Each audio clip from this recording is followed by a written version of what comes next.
Welcome to another episode of When Friends Wine. I'm your host, Tammy, and I'm joined by my co-host, bestie, Rachita. Happy Sunday. Hey. Hello, and happy Mother's Day Yes, it is to Mother's all the Day. moms. Absolutely. We are representing, of course, as moms ourselves. So, Look at happy you. Mother's Day to you, bestie. Happy Mother's Day to you. And look at you with your mother. What is Yes, that? my hoodie says Motherhood is motherhood for is for it's gangsters, for and that is gangsters. I absolutely love true. that. I love that. You know how to Yes, spell it. Spell that. Oh my absolutely. goodness. Well, thank you all for joining us for another episode. But before we get started, we wanted to inform our listeners that the opening of When Friends Wine Studio and Tasting Lounge will be delayed. While we have eagerly anticipated welcoming you to our space, unforeseen circumstances has necessitated an adjustment to our timeline. Hmm. Please know that this decision was not made lightly. Our commitment to providing an exceptional wine experience remains unwavering, and we're taking every measure to ensure that when we do open our doors, it's an experience worth waiting for. We Absolutely. understand that this news may come as a disappointment, and we are so sincerely apologetic for this inconvenience. However, we believe that the quality and integrity of our establishment is very, very important, and we did not want to compromise our vision. So, in the meantime, we invite you to stay connected with us through our podcast and on our socials. We'll be bringing you wine events this summer, so please stay tuned, and we hope to see you all soon. So, with that being said, you know what time it is. It's wine time. It's It's wine wine time. time. So we have a different wine this week, of course. This one is a little bit higher with higher alcohol content than we've normally had. So Rashida's going to show the bottle. We have XXL Peach. Now XXL has a lot of different flavors, this brand, but we wanted to try the peach first. So this wine is a sweet white liqueur. It has a deep yellow color, which you can see, of course. It's made from perfectly ripe and carefully selected grapes. It has aromas of peach jam, apricots, and apple notes. The intense, fruity, and well-balanced wine has a long-tasting taste. So as you can see, the color is definitely giving peach over here, and the smell is peachy. So again, this is considered a white blend dessert wine. It's on the sweeter side, of course. Rashida's reaction. Oh, God. Did this already get you, or is Oh, it? Lord. So let's just say, even though sweeter wines usually don't have as much of a higher alcohol content, this one clearly does. This is the highest actually alcohol that I've ever had in a No, I wine. had 18. So I think the dessert I've never ones had this. actually have the higher alcohol content, which is odd, but Ooh, it's strong. that is Ooh, that's strong. That's strong. we definitely got the wine over wine on this Mother's Wow. Day. Look You may only can do one glass of that because that is strong. That's definitely strong. But we, of course, will give you our review at the end of our episode.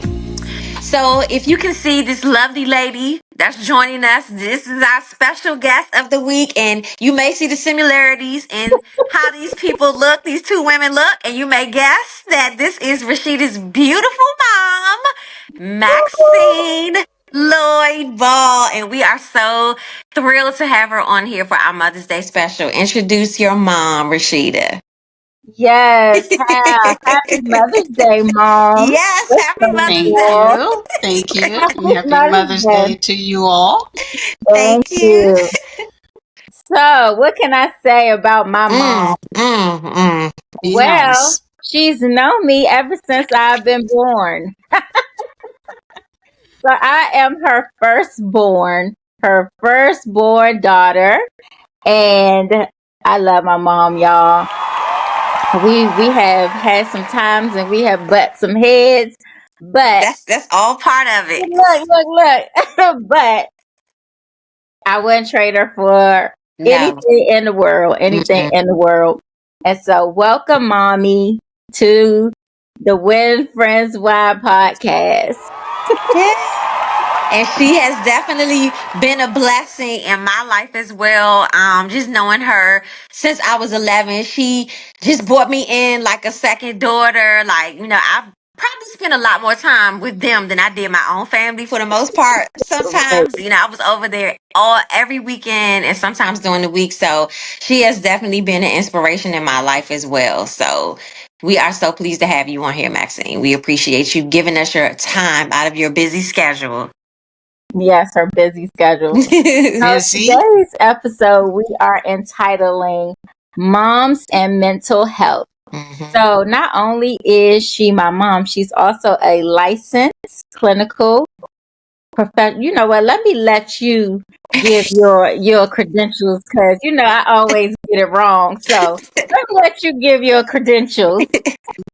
A national certified counselor and a licensed clinical professional counselor. I am Mhm. a pastor and an owner of a soon-to-be 25-year nonprofit international faith-based ministry. Pastor of a church, Crossroads to Bethel Church Without Walls, and just recently established my own clinical practice, ML Ministries. Mm. So All those are right. my Amazing. Look, Yes. God is amazing. good stuff. Now, And you're y'all, not finished. She's not No, done. I'm She's not look. not finished. done. It's She's more not to done, come, y'all. so you all stay tuned.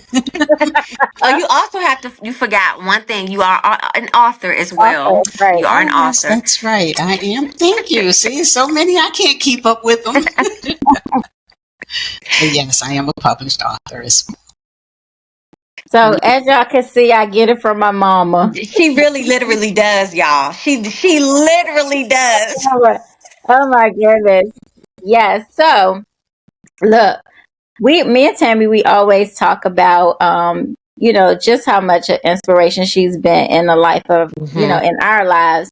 And so as kids, I think in our pilot episode, we started talking about, the girls group that she started that we were in, The and Khabibis. it was called the Khabibis. And so this Wait, what does Khabibi mean? What does Khabibi mean? it It means means Babies. little lady. little That's lady. right. Yeah. I was going to see if you all remember. Yeah. So you want to tell us a little bit about the Khabibis? Okay, well, let's see. The Khabibis started, I think, somewhere around 1991. We Yeah, were what, 15, about to be 16. You were So about to be 16, that's so yeah, probably, yeah, yeah. yeah. somewhere around Like, there. yeah. Yep. Oh, okay. All right. Yes. And it actually started from a tragedy. And what I can tell you all is most of the things that I have accomplished is because of something that happened in my life that wasn't really good, like trauma. Mhm. But in any event, the Khabibis actually started as a result of um, my nephew being killed by gun violence.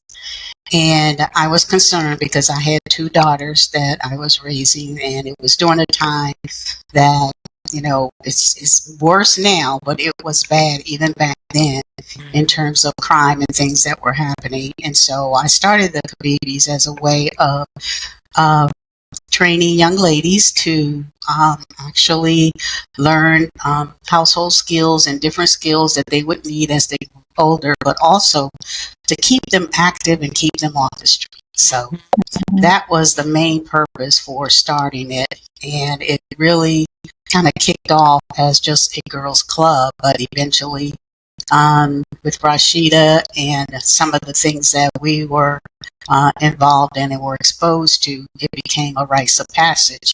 So it was more Afrocentric based for young ladies of understanding really their culture, their history, about their families, because for so long we've lost a lot of our history.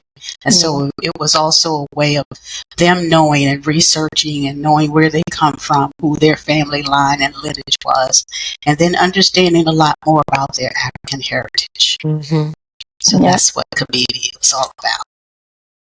Well, Kabibi was super fun. It was our weekend. We had so much fun. It was our weekend getaway to just do activities. We look forward to Yeah, every Saturday because we would get together, be able to get together and just, have fun, learn things, go on trips. So it was really a good time. yeah. So with that, let's kind of dive into our conversation.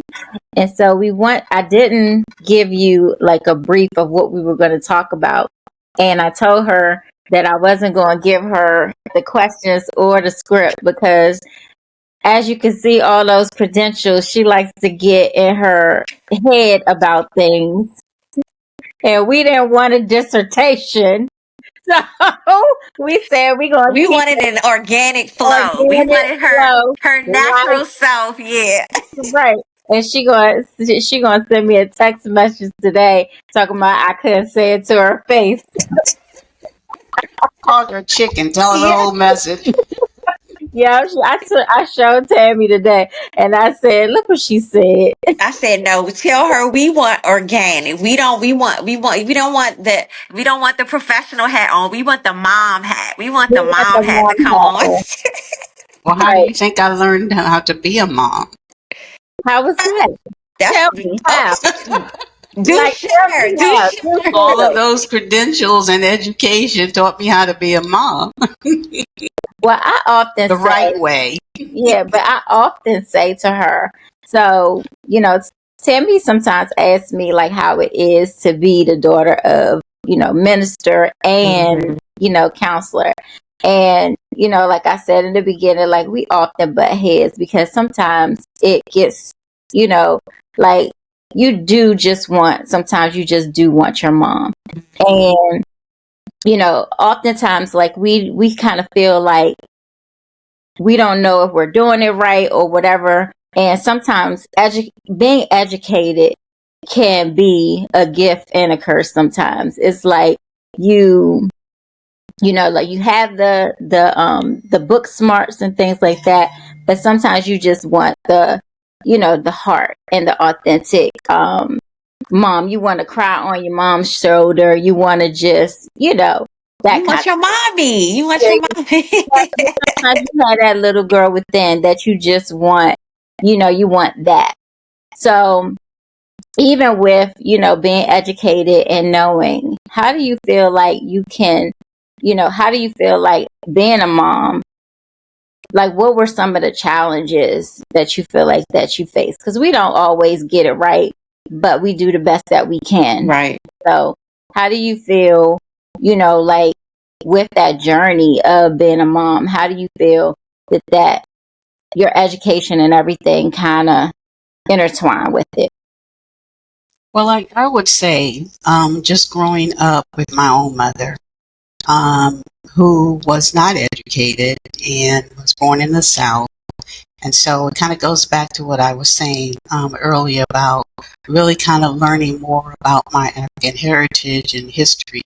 But we were also, I was brought up in a Christian home. And so most of my family, um, they were Christians. And so the things that I was learning, even from that perspective, didn't always, I guess, fit the bill of teaching me and knowing the right things to do or the wrong things to do. And so just growing up, made a lot of mistakes, didn't know a whole lot. I grew up as sort of like a shy girl. And also, like Rachita always teases herself and her friends and her cousins also teased her about being the goody two shoes and always doing the right thing. And so that's kind of how I grew up, of trying to do the right thing. And so, with my mom, she did the best that she could as well. And so trying to navigate, trying to become a mom, I made some really big mistakes, I guess, first of all, in the person that I married. And so trying to raise a daughter the best way that I could with my understanding of how my mother raised me. Mhm. And so she did get a lot of that because that's what I knew. My mom and I, there were 9 of us. So it was that battle for attention, Attention. and I being the middle child, Mm. 4 older and 4 younger. So I'm like smack dab in the middle. So always had the elders that would pull the trump card of being older, but the younger ones of pulling the trump card of being the younger. And so it was difficult for me. And again, for having to have a mother that whose time was really occupied with a whole lot of different things, I would say that I love. There's no way in the world I wouldn't say that I loved my mother and cared for her. But a lot of things that I learned came from my father, and the nurturing and the care that I got was more so from that perspective. And so, as you know, from a father's perspective is a little bit different from a mom's perspective. Yeah. And it can be a lot more challenging and a lot more strict from that perspective as well. So, all that said, I would That's say, where that came from. well, yeah, I guess you could say She that. learned by example, though. That's what she's saying. Like, Yeah. yeah. I mean, I did. And so even all of the mistakes that I made in growing up, because, we came from a not so wealthy family and we struggled as a family. There were lots of times that ends didn't meet, everything that we had like the hand-me-downs, we had the second best of everything. So it was one of those things where we were happy, though. We were a happy family. We had our challenges, and we made the best of what we had. But I can say that it was trial and error, and I think it's still the same thing, because as people always say, there is no handbook. There is nothing that tells you how to be a parent other than the Word of God, the Bible. And so that's what really kind of taught me how to be a mother and a parent. First, getting myself together and knowing and understanding what was required of me and what God required of me, and then what God required of me as a parent as well. So I will say the last thing, but this is about mothers, so I will keep the fathers out. Thank you. Till Father's Day. Yes. This is not about the daddies, sister. Yeah. So I hope that answered your question. It did. It did. So with us talking about mental health and motherhood as mental health, we can sometimes find ourselves, dealing with a whole bunch, and some moms, they have 2-parent households, and then you have single motherhood where you're, in a situation where you find yourself, like having to deal with a lot more than the typical mom that has a partner. So, like I am a very big advocate for mental health, been in counseling, pretty much all my life. What would you say, the importance is as far as like balancing motherhood and mental health? I think that's probably the biggest challenge of being a mother, and that is keeping your own self-care. And I didn't even know what that meant or what that was until I got educated about it, as to making sure that you do take care of yourself first. It's always more so been for me is take care of my children first. And that didn't always equal to me that I know better now as my own mental health and wellness. And so, of course, it wasn't until I did get educated about it that I found out myself that I suffer from depression and from anxiety. And I think it was more anxiety than depression. But those things of how we think and what we believe, of understanding that we can't do it all, but we try to do the best that we can. And so I would say to moms today is to make sure you have that self-care. There was a stigma that was always around about going to see a mental health professional, or even acknowledging or saying that you have mental illness. So there was not a lot of education in BIPOC communities, especially in African American, because we shied away from it a lot because of our past history with medical attention. And so now that it is more prevalent, I would definitely say for moms is to make sure they have their own self-care, get themselves, checked out, to talk with somebody, and especially with their children. And I know my children now, I think sometimes the education, like Rachita said, is a curse. But understanding it, being a counselor and a therapist and a pastor, of seeing it, it's so prevalent in families that I think I might just probably overdo it, with my children, trying to make sure. Look at your face. You think? But look at you now. Yeah. Yeah. The proof is in the pudding. Yeah, but that's what I'm saying. I guess so. Do you feel that it's difficult for you to turn that off? Like the mental health professional, pastor, like, do you feel like, yes, you wear many hats, but do you feel like, is it easier for you to approach your children from that perspective, or just coming straight as a mom? Like, what is more effective? What approach do you find is more effective? Well, see, I think that's where the differences lies in how you define the person themselves, and recognizing who a person and their purpose and what it has become. So when you all define mom, might even turn this questioning on me to questioning on you all as to what do you say is a mom, without using, you may use different terms, but I bet you it will be the same thing. And so it's almost like when you're asking me these questions, you're putting it in a perspective of a title. Yeah.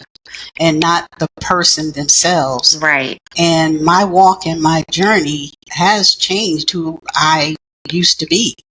And so when you ask that question about turning off the pastor or turning off the counselor, I can't turn nothing off, because this is who I am. That's who you are. This is who I am. This is what I embody as what, God has purpose for me, not only for my family, but also for the purpose of which He has made me. And so I don't see them as two different things, but they do. And see, those are, the question is often asked, who are you? And people will start to give all these titles. I'm a pastor, I'm a this, I'm a that. But in essence, I see myself as a child of God. And as that, what I say is going to be reflective of what I have learned and what I have seen manifest to be truth and has been successful. And when I look at my children now, I say, thank God. It wasn't me, but it was the Spirit of God working through me to give them what I see that they needed for them to be who they are now. And I pray that God is pleased with that. So, is that still too churchy? No, you answered it. Yeah. And it's and that's what I'm saying. I think that sometimes people define it. I was just thinking about that. So that's so crazy that you said that, because I was thinking about that too. When someone asks the question, who are you? The first thing that people start taking, their title, their role, their things, but that's not who you are. What do you embody? Like, what do you represent? You're not just a mom, a wife, a sister, or a daughter. Like, who are you? And that's the thing that I think that's really getting to your core. And a lot of people don't dig that deep. They don't really go that deep. They think that their roles and titles define them. And we're so much more than that. Like you said, our purpose that God put us here for is so much bigger than the role of being a wife, because although the role of being a wife is something that you should take serious, that's not a role that you may have for the rest of your life. There could be divorce. You could become a widow. So then that you're not a wife anymore. You know what I'm saying? So who are you in your core? What do you embody? Like you said, and I think that's an excellent answer. People need to really start thinking about who they are outside of what they are. Titles they carry. Right.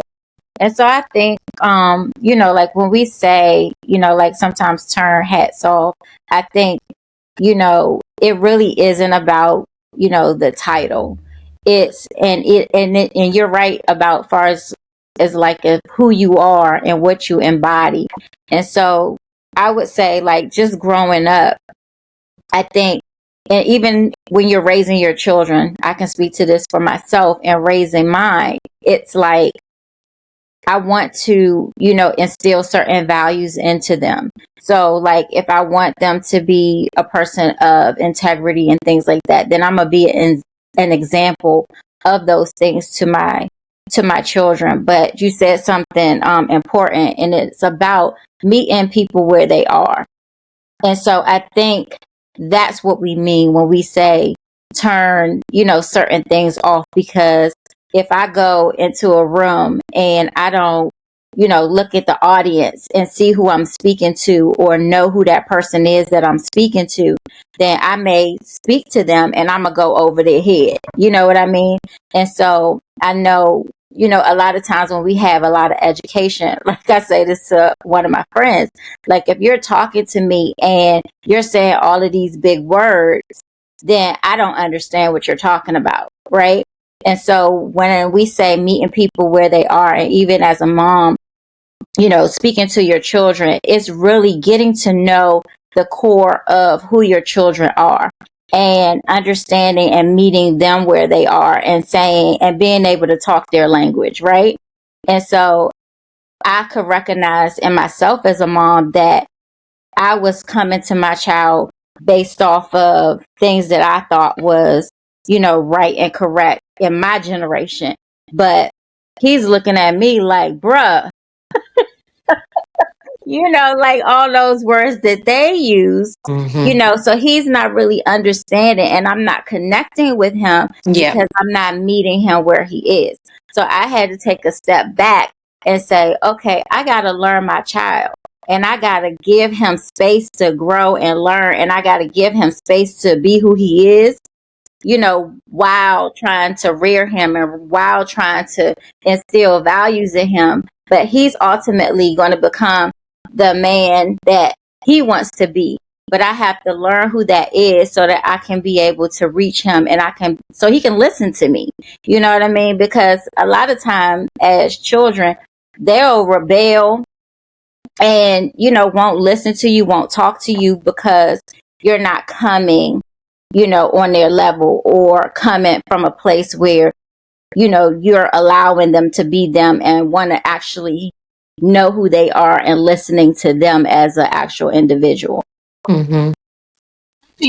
You make a good point. I think also though it's like from generation to generation, and meeting children where they are. Okay, so I'm not trying to go into the education piece, but the only way that I can kind of give it to you. And it's not even using big words, but it's I say the same thing about my parents in terms of the language that they used and how they reared us, as to whether or not they were meeting everything that we needed, or even particularly me, in terms of again, I resonated more with my father than my mother. But regardless of the parent, if you have a connection with one of them that you are more connected to. And so even and I think we've had this conversation before about, my mother wasn't a touchy-feely person. She wasn't affectionate. I didn't get, a lot of hugs, and there was so many of us, again. But my father gave me more of that. I resonated more and drew closer to, to him for that, I guess, that emotional support that I was looking for. And so in terms of how he related to me, it was so much basic in terms of when he talked, as to more still directive of what he expected of us to do, even to the point of having the birds and the bees talk, and it's so funny when I think back, was basically to say, just keep your panties up, so okay, so, if Right. I came to you and told you that, would you have resonated with that?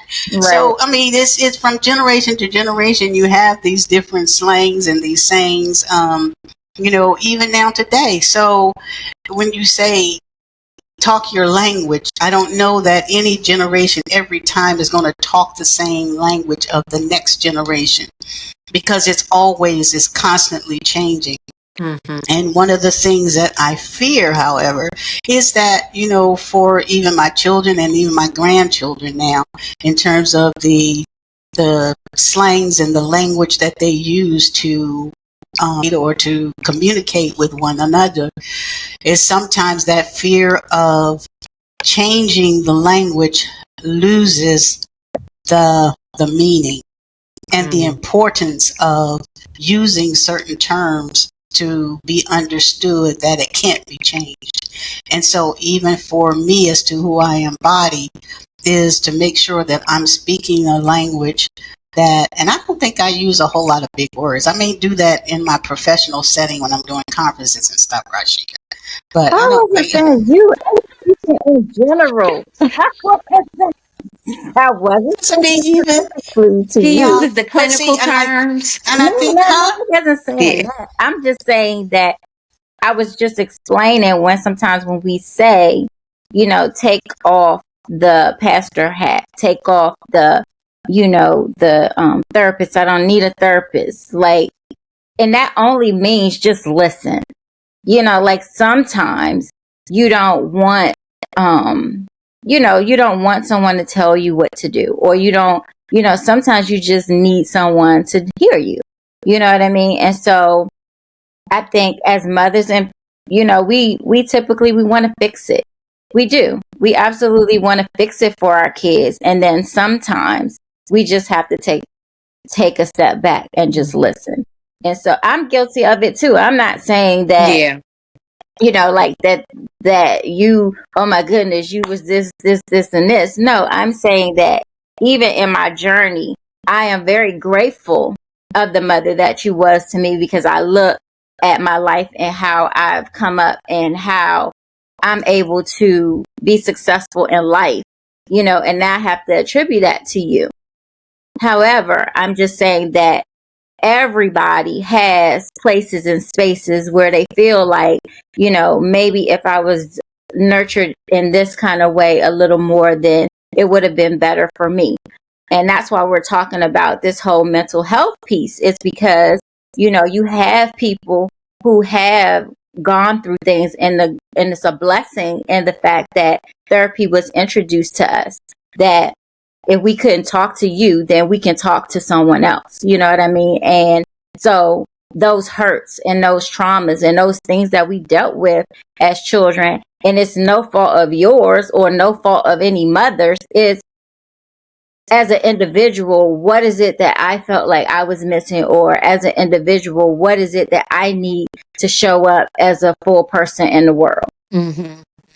That's an excellent point, because I think it's one of those things where it brings the balance. We Right. can't have all good days. We can't have all bad Right. days, even for like our parents. And and truly, what I believe is that we are in this world and we're all connected.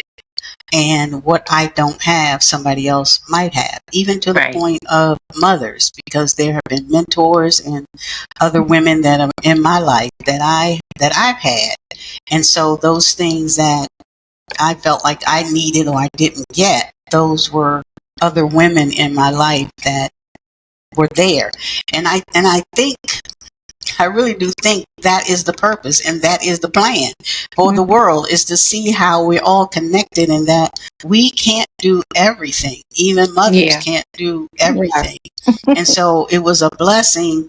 Even when I think about Khabibis, when I think about the Khabibis, it wasn't just my daughters that were there. There was you that was there. It was their cousins that were there. Mm-hmm. And so it was this host of these teenage girls who were growing up that came together. And putting myself out there that, making sure and making sure that you all got to every meeting was to do the transportation. Taking away excuses. See, this is the thing that I'm talking about for all mothers, for mothers to connect, for mothers to help one another out. And as Black women, particularly, all of this other stuff that we go through, and butting heads and just a whole bunch of stuff. But for us to have each other's back, I think that's part of motherhood, and even teaching our girls, to grow up to be women, to be givers, and to, to just give back. And I see that in both of you. Yeah. I'm so proud It's of you. important. It was. But that's the foundation. Like, that's because we received that. I mean, we didn't know at 15 and 16 the impact that would have on our lives. I mean, even though we can look back now and see it, we didn't understand it then. It was just something like Rachita said, we were doing it to have fun, but it was so impactful. And I think that even as moms, like you said, it's just knowing that you have to have the support. Like, there has to be another person. You can't do it all, because then there's burnout and there's so many other things that come along with that. But I think, like you said, it's just the building up of one another. Like, you have to have at least one person. If you don't have five, you got to have at least one person, because it really does. I'm not even going to say it takes a village to raise. I'm not even talking about raising kids. I'm saying it takes a village for you to be able to persevere in your life. Like you said, it starts with God. Yeah, it starts with God, but Right. he puts people in place in your life to guide you through your journey. Like, you were there, like, from the beginning. She was, guiding. And that's where that, like Rachita said, she embodies a lot. And I see a lot of you in her. I mean, a lot of you in her. She definitely is your child, because she has all of those characteristics. So even when she says it's times that she has to take a step back, when she's speaking to, the kids and things like that, it's like, that's what she's embodying. She's embodying everything that you've taught her. And so, even button heads, like you said, as a mom and a daughter, that comes with the territory. Like, you're never going to be, I don't know any mom and daughter that are always on point. Like, it's just not. But Right. I think it's like, it's just, but it goes back to the foundation. And that's what you have given. That was instilled in you, and you've done that with your children. And it speaks volumes in how they are in their lives. So no matter what the child goes through, or whatever trials they may have, it still has to be, you have to come back to the foundation. You just have to. Like, you have to. It makes such a difference. It really, really does. It does. Foundation. That's what the foundation is. It's going to stand. It's not going to crumble. Right. Because if your foundation is not strong, just like with a building, it will crumble. You say, I don't want no weak little girl. Well, look, you see, she said her dad, her father. That's what I'm saying. And that's what I'm saying. You have to, it's the feminine and the masculine side. And it's so many women that people are saying that a lot of women have these masculine qualities, and it's not such a bad thing all the time. And I'm not going to say it's such a good thing, but I mean, you have to understand what that really means and where that comes from. She said what she got from her father, and she needed that. Just imagine if she didn't have it at all. Thank you for saying that, because I'm, even as we're talking, revelation is still coming to me. Yeah. Because I see that now as I was going to need that strength, because my mental health, in terms of how I was growing up, if I did not have that which my father had instilled into me, that I don't know what we would be. I don't know what our family would be, because I became that single mom that had to raise my children. Right. So I can see it now. I can see how, I think I said before, a lot of my accomplishments and things have come as a result of trauma and hard times. And as they say, you take the lemons and you make lemonade. And all the things that I've done, you see, I've had a lot, because every single thing, I was like, it will not be wasted. God doesn't waste anything. And it's always in an effort to get back. And so even when we look at our lives and those things that we go through, just know that they have a purpose. And if you are under the covering of God, it's going to work out together for good. Sorry, what the pastor had. But That's true Absolutely. too. If I can Yeah. think of how to say it in, plain layman's term, but I think everybody It'll work understands it. out. It's going to work Yeah, out. We understand completely. It's Completely, going to yeah. work out. and it's so funny because when our co-host came on, Rod, and he says, "Yeah, you're the conservative one, and you're gonna give us that, voice of reason when we always have our discussions and things like that." And he's like, "I'm the heathen, and Tammy is the neutral." So, got that to thank you for. But, like I said, you know, as we're, raising our children and being mommies, we have to make sure that we are taking care of ourselves and making sure that, because we can't be moms and we can't be anything for anybody unless we're taking care of ourselves. So let's switch gears and talk a little bit about so we were talking about how like moms today, they're like what they call quote unquote being boss moms. They're working, they're doing all of these things, and trying to create these spaces and create generational wealth for their children. And then let's talk about mom guilt. Guilt. Guilt.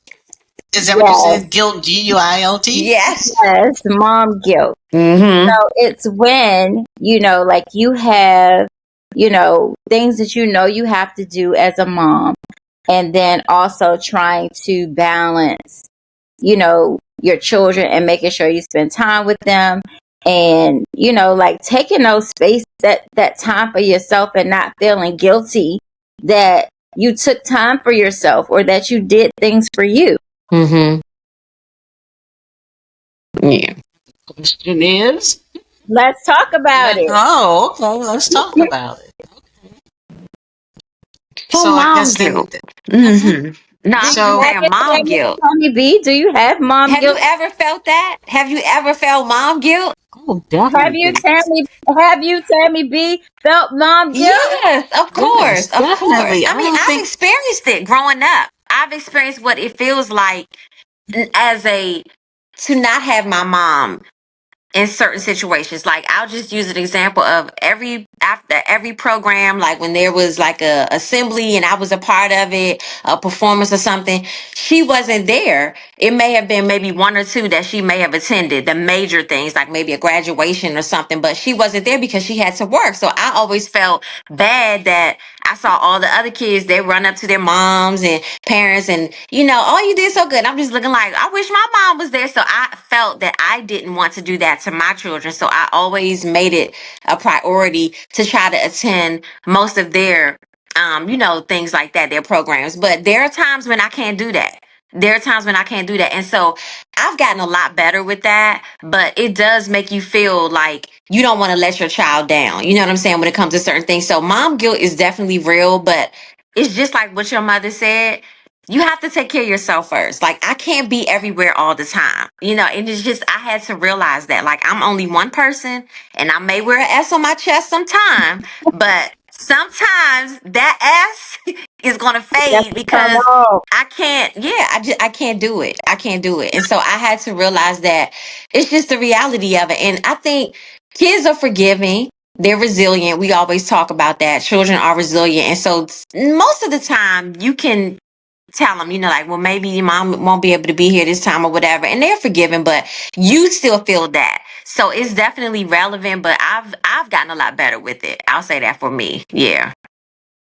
I think it's not sometimes until you become a mom or you're put in Mm-hmm. that situation that you really understand what some of the things we've accused our parents of. Yeah.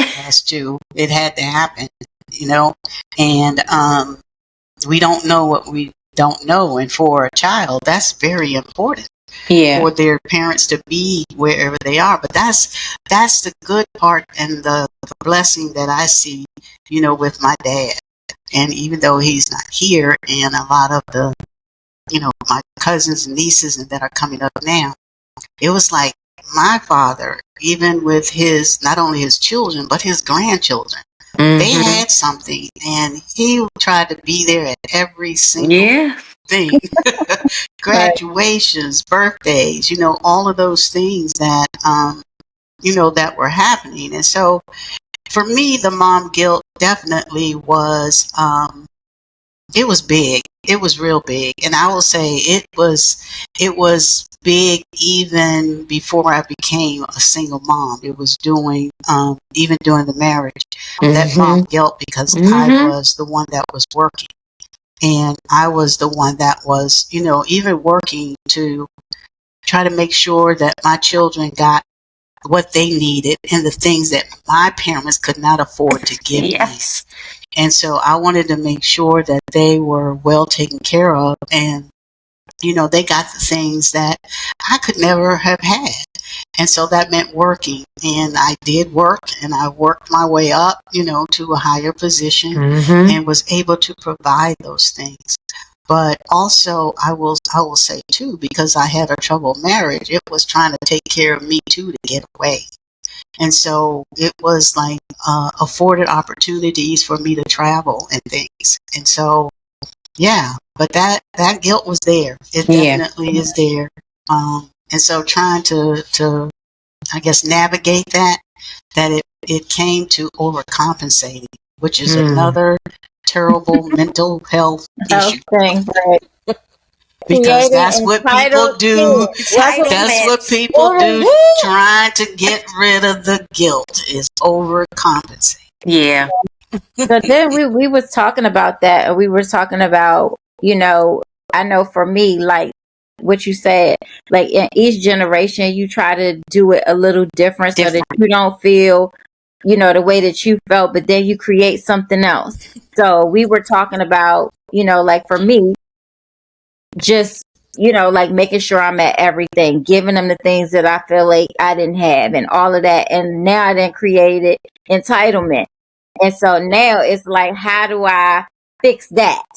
So what would you say would be the balance on, like making sure that you take care of yourself, making sure that, your children are still, that they still feel your presence, but at the same time, not creating where they feel like entitled?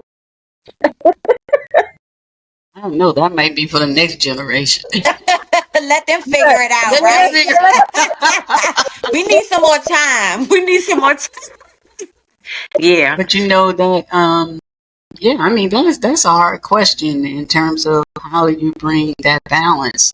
I will say for me, and that's because of, I think it had nothing to do with my education or anything else, but it's more so with my age, as I am aging, and I look back over my life of all the things that have happened, and I don't know if you would agree, Rachita, but I think now that I retired, it's like my life now is just wrapped up in my children. They probably want to get rid of me now.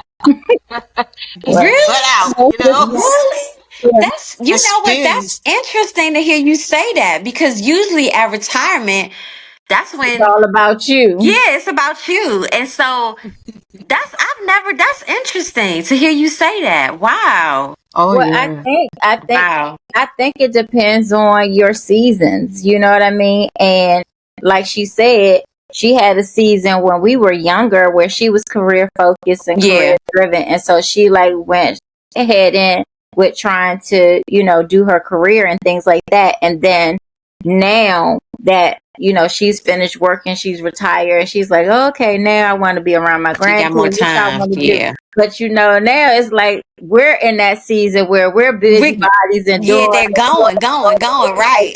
So it's like we need to meet here. Yeah. But but I think it's just different with everybody. And as we always say, we do the best that we can. I think we just have to continue to give ourselves grace, when we are, rearing children, and try to be mindful, just being mindful and present every day with your children, with your family, because life is just so short. and you just never know, like what may happen. And so it's just keeping connected and communicating. I think that's like the key. Like communicating, speaking up. If you see something, say something. If you feel something, say something. Because, in the generations before, we were quiet and we didn't talk. We Very, didn't yeah. say anything about our feelings and tell our parents how we were feeling. And I think had you communicated certain things to your parents, then because they love you, then they would do what they could to change those things. So I think if we could take anything away from this, my takeaway would be just be present and communicate. What would Yeah, y'all last thoughts be? I agree. I agree. I would definitely say that. I would say be present. But I also would say for me, because of my journey and where I am, take care of you first. Because if you are not taken care of, you cannot take care of anybody else. And so for me, that's heavy right now. It is me really making sure that I'm okay, that I do check-ins with myself besides with my children or, anybody else, my family, and putting my needs first. And it may sound selfish, but sometimes as a mother, you do have to be selfish. And it's not to say that you don't care about anybody else outside of you, but I have to take care of me first. And that is so essential for me because it is easy to get caught up in taking care of others, working, doing all these other things that we feel we need to do to provide. But for me, that is the most important takeaway. It's just like your mom said, self-care, pretty much. Yeah. Well, I guess I would say is that you do make sure you do have that solid foundation of what you are standing on. Mine, of course, is God, Christ Jesus. And I will say that all throughout my journey is trying to stick to what I believed and what I was taught, what I understood, which wasn't a whole lot.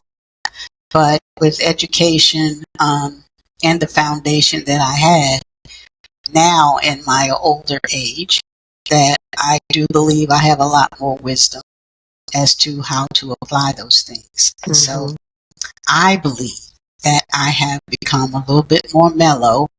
I made the decision that my vocalness and always in their business,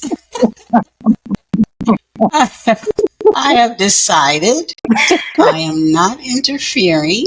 I am not going to give my opinion. I'm going to let them come to me.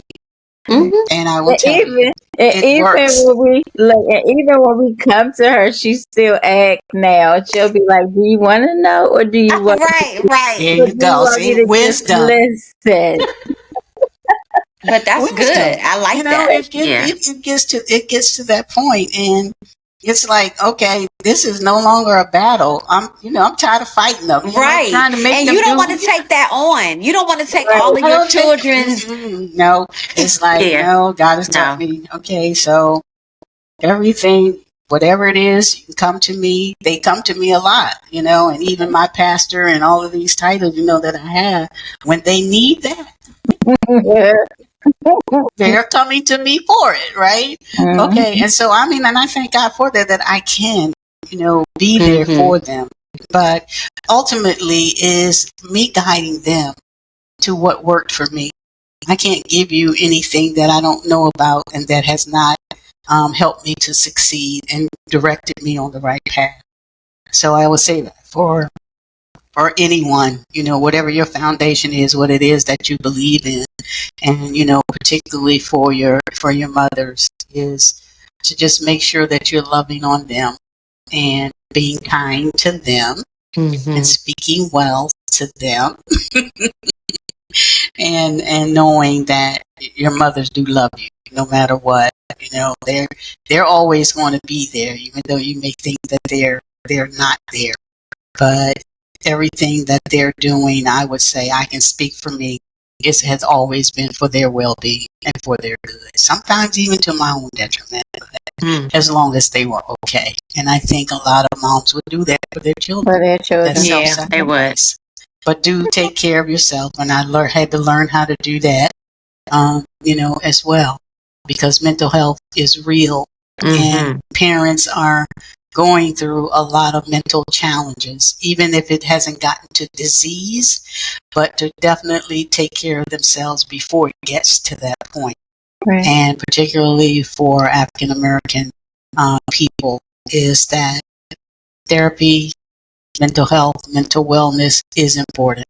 And it's just fulfilling the same thing that God put us on this earth to do, is to help one another, to have someone to listen uninterrupted, and then giving you what they can.